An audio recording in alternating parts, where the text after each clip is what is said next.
Everybody, Dr. Terrence Lester here. I am standing beside Reverend Dr. Liz Theoharis. Would you like to introduce yourself? Oh, sure. Thanks for having me. Yeah.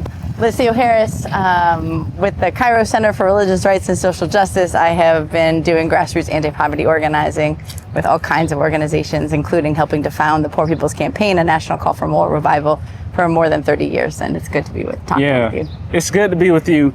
So I run into a lot of people from faith communities that have public disdain or hold social stigma against those who are unhoused. And I just want to know, like, where does that even derive for a person of faith who say they follow a brown-skinned person named Jesus to also have like this, I don't know, this kind of vitriol towards this population? I mean, it just doesn't work, right? I mean, Jesus is born with nowhere to lay his head. Nowhere. And he says, in the scriptures, basically, birds of the, foxes have their dens and birds of the air have their nests. Yeah. But the Son of Man has nowhere to lay his head, right?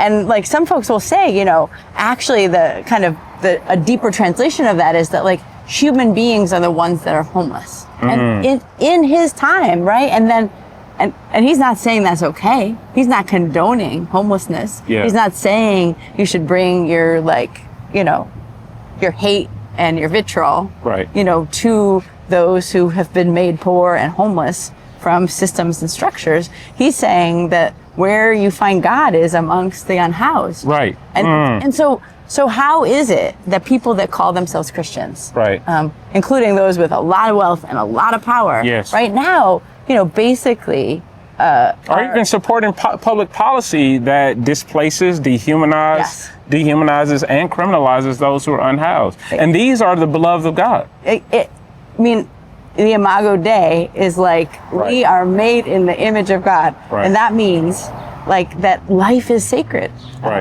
And where it's actually most sacred is where folks are closest to God, which is people that are on the margins and struggling and without. Right. And one thing too is like, what do you say to those who say the poor will always be with you? Because I understand that to be a retelling of something that happens in the earlier text where Jesus is actually saying, don't be close-fisted to those who are impoverished. As a matter of fact, you're supposed to practice generosity. Exactly. But they use that in an excusatory way, right? Absolutely. I mean, I would say that passage is the biggest obstacle to ending poverty that exists in our world today. Because people literally interpret it to say that if God wanted to end poverty, he would do so. And so therefore, somehow, poverty is the will of God, which couldn't be more opposite. Right. Like the passage that he's quoting, like you said, I mean, it's from Deuteronomy. Yeah. What Walter Brueggemann calls like the most radical passage in the Bible that nobody knows anything about. Wow. And it's because it's the Jubilee. It's if you cancel debts and pay people a living wage and you organize society around the poor, the least of these who are most of us, that then your whole society will flourish, right? And that actually, when then Jesus is kind of quoting that, the following passage is like, and if you follow these instructions, there will be no one poor among you. Right. And those instructions are to make life better for everybody. But then somehow people hide behind this passage and try to use it as an excuse to do nothing in the face of homelessness and poverty. Right. When nothing could be farther from what Jesus is calling us to do. Right. Today, earlier, we were standing in protest against those who are actually supporting public policy to dehumanize those who are unhoused. And you reminded people, even in your chant and your protest and your words, that we are to stay close to the oppressed, and you used faith at the center of your message. Why is that important for you to do so, and why is that important to have a public theology? I mean, the public theology part, right? I mean, when you think about like the prayer that Jesus teaches, right? Forgive us our debts as we forgive our debtors, and on earth as it is in heaven. I mean, this is a public theology. Right. I mean, this is not some spiritualized, otherworldly, notion. This is the way we honor and worship God is how are we welcoming immigrant neighbors? How are we housing those that are unhoused?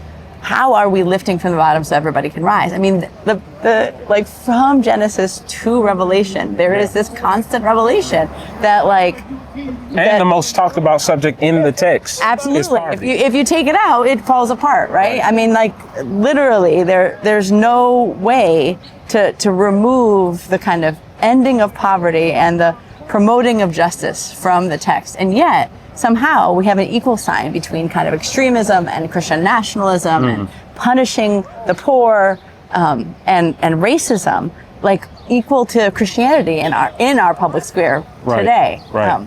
But that is not the Jesus we follow. No. That is not why I call myself a Christian. Right. And try to live up to the teachings of our scripture and our tradition. Teachings that remind us that God indeed does have a preferential option for those who have been made poor by injustice, and that if we're to do God's will, that means making sure that we end poverty for everyone. What do you hope people learn from the public protests and the ways in which we are providing resistance towards public policy that continues to target?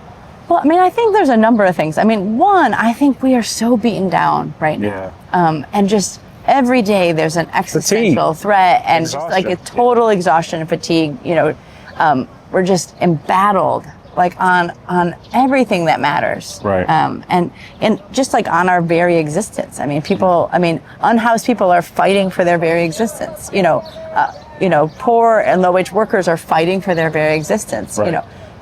People from different faith traditions are fighting just to barely kind of exist. And so I think part of the role of public protest is to say, this is not okay. Yeah. And you are not alone in thinking it's not okay.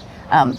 I also hope and do believe that those, with ears to hear, yes, will maybe be transformed by the public witness of all kinds of people, because, there is always hope for transformation. And, that's right. And even if it doesn't come from those above, we can make it from below. That's right. And from this gathering, from other public protests that we're a part of, there is something happening where people are saying, it's not right to trample on people's lives and humanity. And it doesn't have to be this way.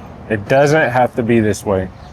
Dr. Liz, Reverend Liz, thank you so much. Thank you. It's always a pleasure. It's really good to be with you. Yeah. Always.